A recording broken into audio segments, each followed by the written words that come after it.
Istri harus meraih ridho suami. Ini ajaran yang sangat mulia dalam agama Islam, jamaah. Namun sayangnya tidak sedikit para suami memanfaatkan ajaran mulia ini demi kepentingan nafsu dan tentu iblis yang ada di balik kesewenangan ini. Sehingga ada kalimat, hati-hati wahai istri, surga dan nerakamu ada pada suami.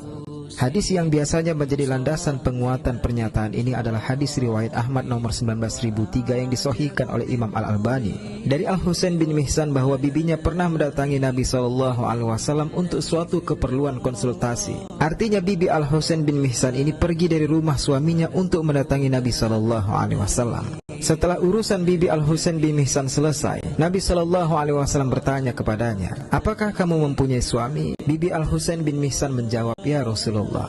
Beliau SAW pun bertanya kembali, bagaimana sikap engkau kepadanya? Bibi Al-Husain bin Mihsan menjawab, saya tidak pernah mengabaikannya kecuali terhadap sesuatu yang memang aku tidak sanggup.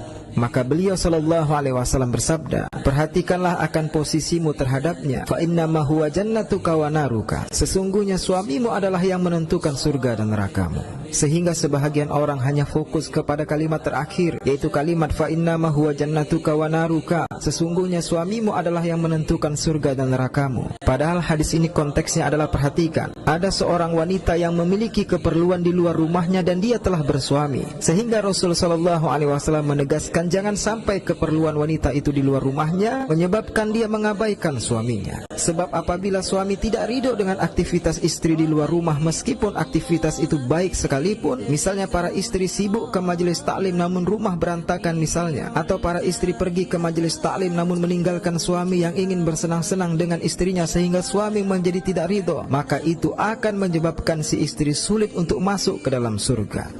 Hal ini pula sesuai konteks hadis bahwa seorang istri harus patuh membatalkan puasa sunnah apabila suami meminta untuk istri membatalkan puasa sunnah tersebut sebab suami ingin bersenang-senang dengan istrinya. Apabila istri tidak patuh dengan menolak hal demikian, maka ketika suami tidak ridho, maka puasa sunnah yang dilakukan istri tetap tidak lebih tinggi dari ridho suami yang bisa menentukan surga dan neraka si istri yang tidak patuh pada suaminya dalam konteks yang demikian. Jadi hadis riwayat Ahmad nomor 19003 yang disahihkan oleh Imam Al-Albani tadi tidak boleh dipandang secara general, apalagi dengan nafsu kita, jamaah.